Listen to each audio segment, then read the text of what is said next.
বড় বড় হয়ে গেল। হ্যাঁ, ছোট ছোট করে বললাম করতে। আমার কাউকে ওই রান্না করতে বলেছে, আমি বাড়িতে রাখি ধোকা পাউডার, কি করে করতে হয় গো? ওই ধোকার পাউডারটাকে, আমার তো একটু ভুল হয়ে গেছে। গরম করে দিতে হবে? না, ওই পুরো প্যাকেটটা হলে 2 কাপ বা 2 কাপের থেকে একটু বেশি জলে ভিজাতে হবে। তারপর জলের থেকে একটু বেশি করে ভেজাতে হবে, তার মধ্যে 1 চামচ নুন, 1 চামচ চিনি দিতে হবে।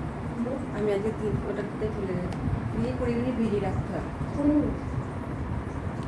তারপরে ওটাকে কড়াইতে সাদা তেল দিয়ে সেই মিশ্রণটা ঢেলে নেড়ে নেড়ে নেড়ে নেড়ে নেড়ে নেড়ে তারপর একটা থালায় একটু তেল মাখিয়ে, তোমার টাইম কোথায়, তোমার তো এটা তো টাইম লাগবে। তারপর থালায় তেল মাখিয়ে ওই ফ্যানের তলায় বা এমনি যে ফ্যানের তলায় তাড়াতাড়ি ভাজতে হবে, ভাজতে হবে, একটু ভাজতে হবে। তারপরে আলু দিয়ে ভাজা অনেক অনেক টাইম লাগে অনেক ভাজতে। time লাগে, তোমার তো টাইম লাগে।